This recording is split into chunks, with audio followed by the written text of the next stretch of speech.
There's something sitting in jars on the shelves of old kitchens that most people walk right past.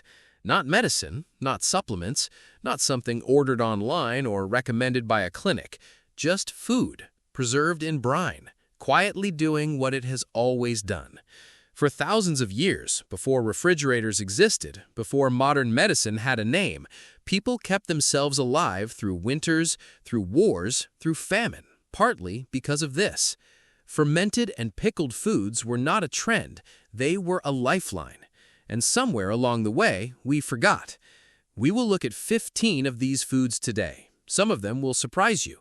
Number 7, for example, has been used in traditional healing for over 2,000 years, and modern science is only now beginning to understand why. Number 11 is so simple that most people throw it away. And number 3 contains something that researchers now believe may directly support the nervous system. These are not obscure ingredients. Most of them are sitting in grocery stores right now. A few of them might already be in your kitchen. The question is whether you know what they actually are. If this kind of knowledge matters to you, old remedies, forgotten foods, things that were known and then quietly set aside, consider subscribing. This channel is built for people who believe that wisdom does not always move forward. Sometimes it moves backward, into the past, where it was already waiting. Let us begin. 1. Sauerkraut, the soldier's medicine. Long before anyone understood what a probiotic was, armies carried it. During long sea voyages in the 18th century, sauerkraut was loaded onto ships not because it tasted good, but because it kept sailors alive. Scurvy, caused by a severe lack of vitamin C, was one of the most feared conditions at sea. It caused teeth to fall out, wounds to stop healing, and men to die slowly. Fermented cabbage, packed into barrels, provided enough vitamin C to prevent it. Captain James Cook reportedly carried sauerkraut on his voyages and credited it with keeping his crew healthy across journeys that lasted years. This was not accidental knowledge, this was observation passed down through generations. Cabbage itself is a modest vegetable, but when it ferments in its own brine, just salt and thyme, something changes.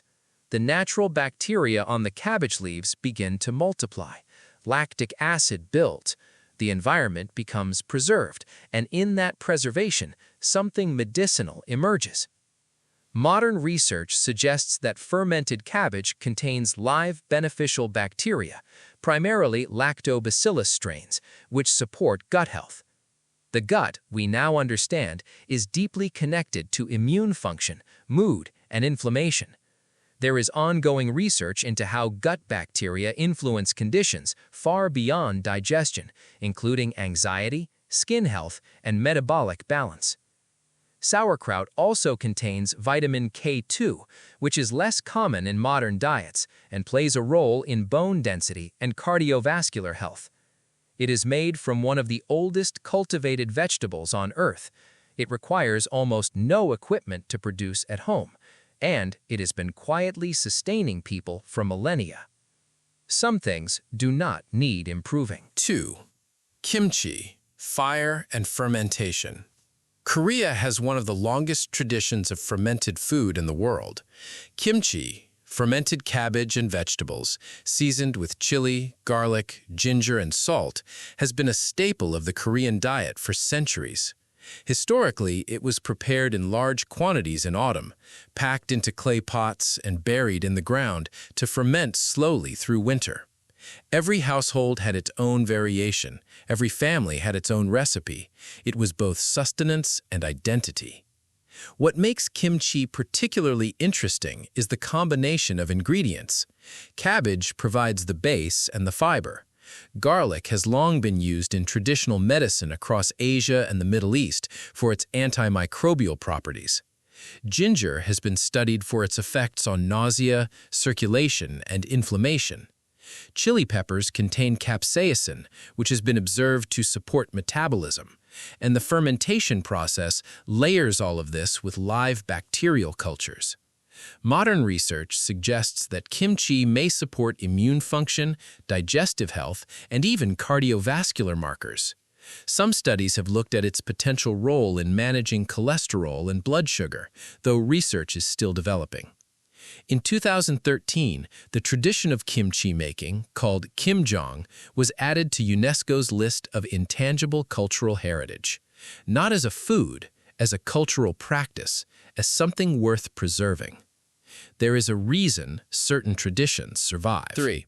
Fermented garlic and honey, the quiet remedy. This one is simple, almost too simple. Raw garlic cloves submerged in raw honey and left to ferment slowly over several weeks. That is the entire preparation. No heat, no complicated process, just 2 ingredients combined and given time. Honey preserves, garlic ferments, and the result is something that has appeared in traditional medicine practices from Eastern Europe to the Middle East for generations. Garlic contains a compound called allicin, which forms when garlic is crushed or cut and has been studied for antimicrobial properties. Raw honey contains hydrogen peroxide, antioxidants, and enzymes that have long been associated with wound healing and immune support. When these two are fermented together, the garlic softens, the honey thins slightly, and the flavor becomes surprisingly mild. What is particularly interesting is that fermentation may increase the bioavailability of certain compounds, meaning the body may absorb them more effectively than it would from raw ingredients alone. This was not something discovered in a laboratory. It was kept in old kitchens, passed between generations, used at the first sign of a cold or an infection, taken in small amounts as a daily practice. Modern research suggests that both garlic and raw honey may support immune function and may have antimicrobial effects. Neither is a cure, but both have earned their place at the table. Some remedies survive simply because they work. 4. Pickled turmeric. The root was always there. Turmeric has become a modern wellness fixture. Lattes, supplements, capsules. But long before any of that, it was pickled. In South Asian households, particularly in India and Sri Lanka, fresh turmeric root was traditionally preserved in brine or vinegar, sometimes with lemon juice, ginger, and salt. Small amounts were eaten with meals as a digestive aid, an anti-inflammatory support, and a daily health ritual. The active compound in turmeric, curcumin, has been studied extensively for its potential anti-inflammatory and antioxidant properties. There is a significant body of research exploring its role in joint health, brain function, and chronic inflammation. However, curcumin is not easily absorbed on its own. This is why traditional preparations often paired it with black pepper, fat, or fermentation, all of which may enhance absorption. Pickling may change the structure of curcumin slightly, potentially making it more bioavailable. This is something researchers are still exploring. What traditional cooks knew was simpler. This root made people feel better. It reduced swelling. It supported digestion. It was preserved because it was needed. The Ayurvedic tradition, one of the oldest documented systems of medicine, has referenced turmeric for thousands of years. Sometimes science follows what wisdom already knew. 5. Pickled beets, blood and earth. There is something ancient about beets. They were cultivated in the Mediterranean thousands of years ago, initially for their leaves and later for the root. In traditional folk medicine across Eastern Europe, pickled beets were used to support blood health, liver function, and stamina. Women were given beet preparations during pregnancy and recovery. Men used them before physical labor. Modern research has identified compounds in beets called nitrates, which the body converts into nitric oxide. Nitric oxide helps relax and dilate blood vessels, supporting circulation and blood pressure. Some studies have looked at beet consumption in relation to athletic performance, suggesting that it may improve endurance by increasing oxygen efficiency in muscles.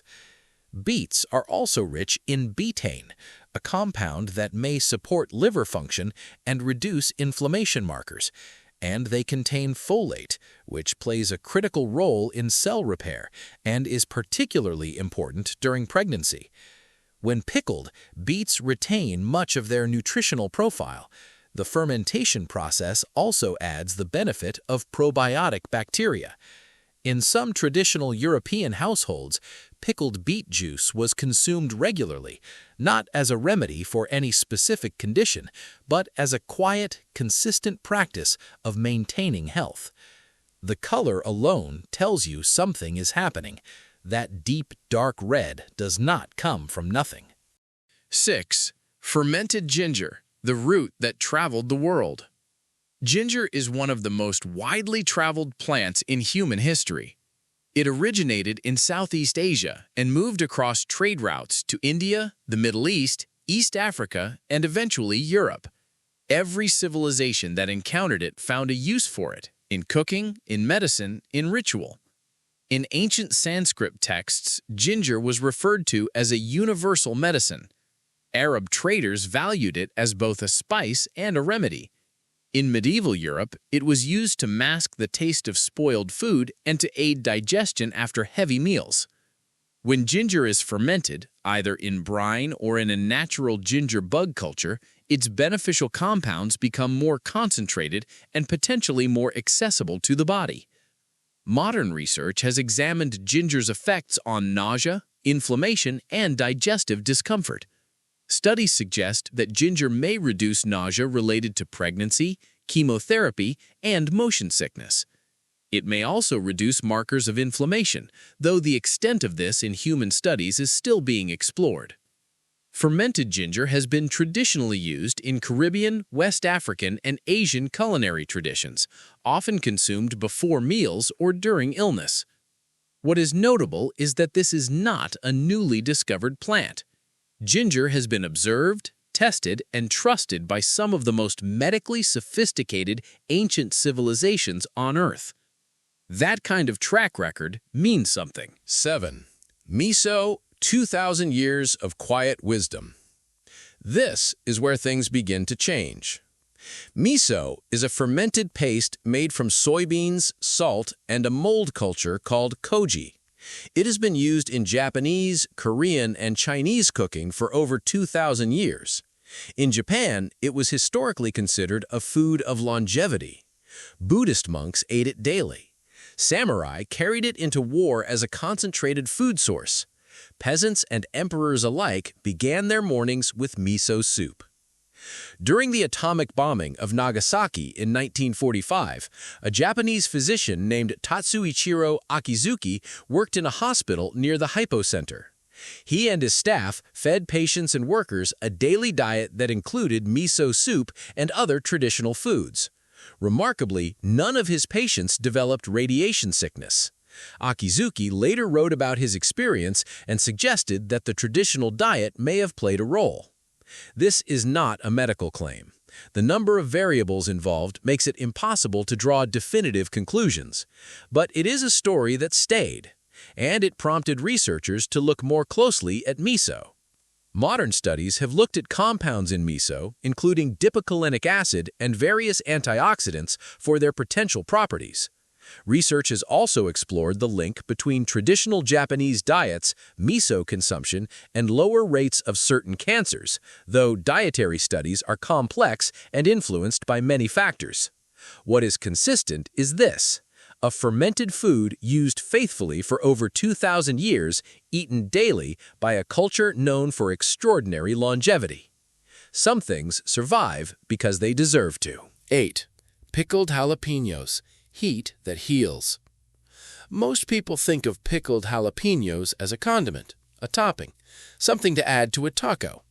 But the capsaicin in chili peppers, the compound that creates the heat, has been studied for properties that go far beyond flavor. Traditional Mexican and Central American medicine has long used chili preparations for pain, inflammation, circulation, and digestive complaints. When capsaicin is applied externally, it temporarily depletes substance P, a neuropeptide involved in the transmission of pain signals. This mechanism is now used in pharmaceutical pain creams. Internally, capsaicin may stimulate digestion, support metabolism, and encourage circulation. It has also been studied for its potential antimicrobial properties. When jalapenos are pickled, the fermentation process preserves the capsaicin while adding probiotic bacteria. The vinegar brine also supports digestion by increasing stomach acid activity. Small amounts of pickled jalapenos eaten with meals were a traditional practice in parts of Mexico, not as a spice, but as a functional food. The heat was always the point. 9. Fermented black garlic, the aged version of something already powerful. Black garlic is made by aging whole bulbs of raw garlic in a warm, humid environment over several weeks. No additives, no vinegar, just heat, time, and the garlic itself. The cloves turn black. The texture becomes soft, almost gel-like. The flavor transforms from sharp and pungent into something mild, sweet, and complex, compared by some to molasses or tamarind. And something changes at the molecular level. Research suggests that the aging process significantly increases the concentration of certain antioxidants in garlic. S-allicystine, a stable, water-soluble compound derived from allicin, becomes more concentrated and potentially more bioavailable in black garlic than in raw garlic. Some studies have looked at black garlic's relationship to cardiovascular health, liver protection, and blood sugar regulation. Black garlic has been used in Korean, Japanese, and Thai traditional medicine for centuries. It appears in records of food preparation and healing going back hundreds of years. What is remarkable is that no one set out to improve garlic. The process of preservation, simply keeping something through time, happened to amplify its properties. That is a pattern worth noticing. 10. Pickled dandelion greens, the weed that was a medicine. Before lawns became something to protect, dandelions grew freely and were gathered. In European folk medicine and in Native American healing traditions, nearly every part of the dandelion was used. The root was roasted as a liver tonic. The flowers were made into wine and poultices. The leaves were eaten raw, cooked, or preserved in brine. Dandelion greens are among the most nutrient-dense leafy vegetables that exist. They are richer in vitamins A, C, and K than most commercial salad greens. They contain significant amounts of calcium, iron, and potassium. They also contain compounds called taraxacin and taraxacerin, which have traditionally been associated with liver and digestive support. Modern research has looked at dandelion in relation to diuretic function, liver health, anti-inflammatory activity, and blood sugar regulation. Studies are still developing, but the traditional usage is remarkably consistent across unrelated cultures, which itself is a form of evidence. When dandelion greens are pickled, they become more palatable and shelf-stable, retaining much of their nutritional profile. If this plant grew in your yard tomorrow, you would have something valuable. Most people spray it away. If you have stayed with us this far, there is a good chance this kind of knowledge matters to you. If so, please consider liking this video and subscribing. It helps this channel reach others who are looking for the same things you are. 11. Pickled grape leaves, ancient preservation from the Mediterranean. Before discussing what grape leaves contain, it is worth pausing on what they represent. The grapevine is one of the oldest cultivated plants in human history. It appears in ancient Mesopotamian records, in Egyptian tomb paintings, in Greek and Roman texts. It is mentioned throughout the Hebrew Scriptures and the New Testament. Cultures that never communicated with each other discovered independently that the grape, its fruit, its leaves, its branches, was something worth keeping. In the ancient world, grape leaves were used to wrap food for cooking and preservation. They were packed in brine to extend their usable life. They were used in traditional medicine in Greece, Turkey, Lebanon, and Persia for conditions related to inflammation, bleeding, and digestive complaints. Modern analysis of grape leaves reveals a significant concentration of polyphenols, plant compounds that act as antioxidants in the body. Grape leaves also contain resveratrol, the same compound found in red wine and studied in relation to cardiovascular health and longevity. They are high in vitamin C and E. Some herbalists and traditional practitioners have used grape leaf preparations to support vein health, reduce swelling in the legs, and calm inflammatory conditions. When preserved in brine, grape leaves retain these compounds and add the benefits of fermentation. A leaf that has been wrapped around food since before written history deserves more than a side dish. 12. Fermented cabbage juice. What was discarded was the medicine. When sauerkraut is made, a liquid is produced. Most people pour it down the drain.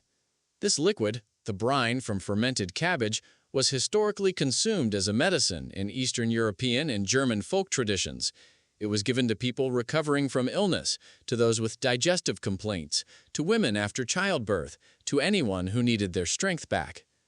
Fermented cabbage brine contains all the probiotic bacteria present in sauerkraut, often in even higher concentrations per tablespoon. It also contains lactic acid, which supports a healthy gut environment by discouraging the growth of harmful bacteria. It contains vitamin C, electrolytes, and enzymes that support digestion. Some traditional practitioners recommended drinking a small glass of the brine before meals to prepare the digestive system. This practice was widespread in rural Europe for centuries. Modern wellness communities have rediscovered this practice under different names. Gut health programs now recommend it. Researchers have pointed to its probiotic content as genuinely significant. What is worth noting is that no one invented this, no company developed it, no trend created it. It was simply what people did. They made the food, they drank what was left. Nothing was wasted, and in that economy of need, the medicine was found. 13. Pickled mustard greens, a tradition across 2 continents. Mustard greens have been cultivated in Asia and Africa for thousands of years. In China, pickled mustard greens, called zachai or mei chai, depending on the preparation, have been a dietary staple for over 2,000 years. They appear in ancient Chinese medical texts as a food for warming the body, supporting digestion, and stimulating appetite. In West and Central Africa, fermented mustard greens have been used in soups and stews as a flavor base and a health food. These are 2 entirely separate culinary traditions on opposite sides of the world that arrived at the same preservation practice independently. That kind of convergence suggests something. Mustard greens are rich in vitamins K, A, and C. They contain glucosinolates, sulfur-containing compounds that are converted in the body into substances studied for their potential protective effects, particularly in relation to cellular health. They also support liver detoxification pathways. When fermented, mustard greens develop a distinctive, sour, complex flavor and a deeply layered nutritional profile. The fermentation process partially breaks down the glucosinolates, making their beneficial compounds more accessible. In traditional Chinese medicine, mustard greens were specifically recommended for lung health and for clearing mucus from the respiratory system.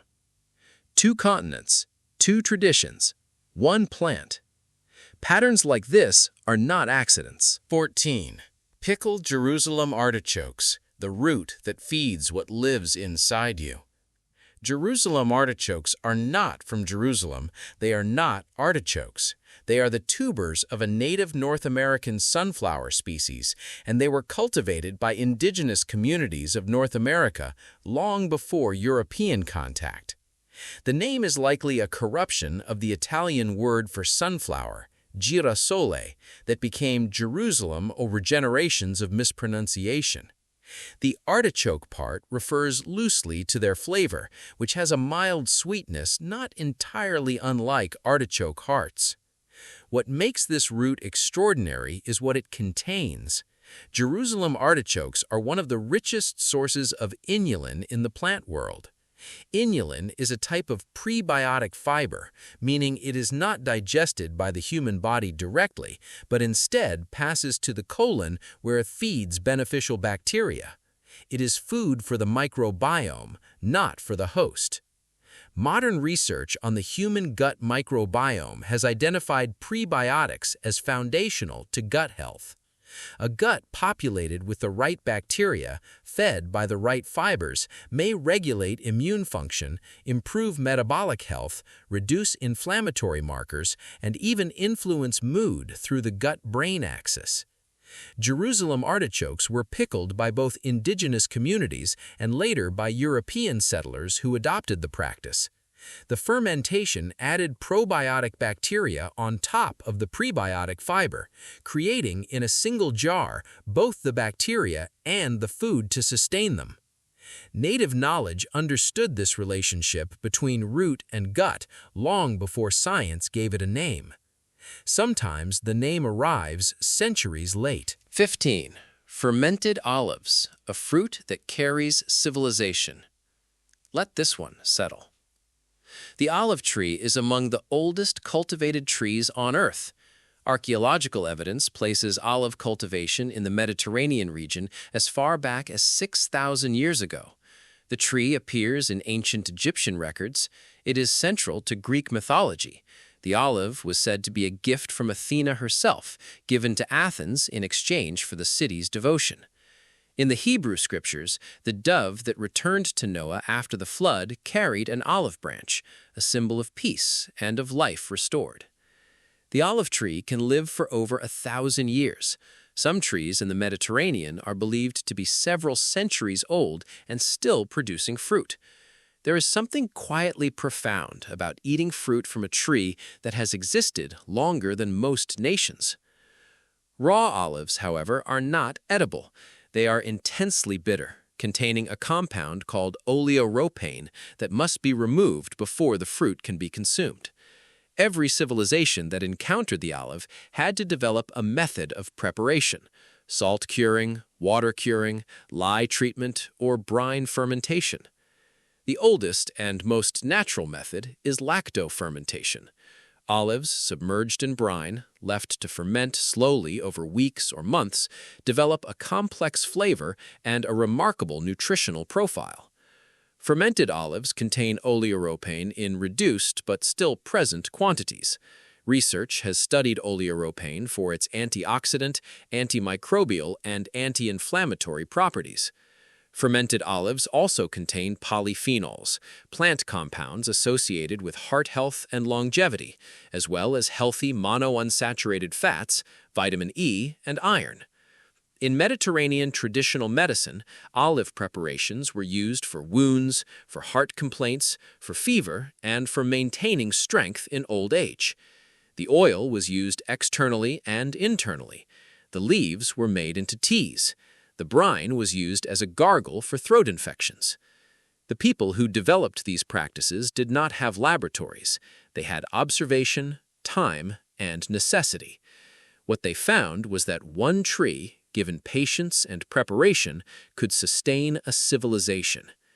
In the book of Deuteronomy, the olive tree is listed among the 7 species that defined the Promised Land, alongside wheat, barley, grapes, figs, pomegranates, and honey, not as decoration, as provision. Every jar of naturally fermented olives carries this history. Every olive pressed into oil is descended from trees that fed ancient peoples, healed ancient wounds, and lit ancient lamps. This is where the list ends, but it is also where something older begins. The quiet understanding that what the earth provides and what careful hands preserve has always been enough. There is something that connects all 15 of these foods. None of them were invented. They were discovered through observation, through necessity, through the slow accumulation of generations watching what happened when certain things were salted, buried, submerged, and left alone. Ancient people were not primitive in their understanding of health. They were profoundly attentive. They watched cause and effect across decades and centuries.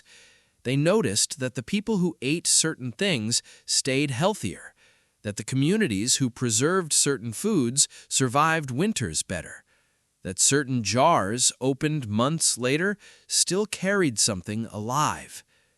Modern science has given names to what they observed: probiotics, polyphenols, antioxidants, nitrates, prebiotics, bioavailability. The names are new, the knowledge is not. There is a kind of arrogance in assuming that wisdom only moves forward,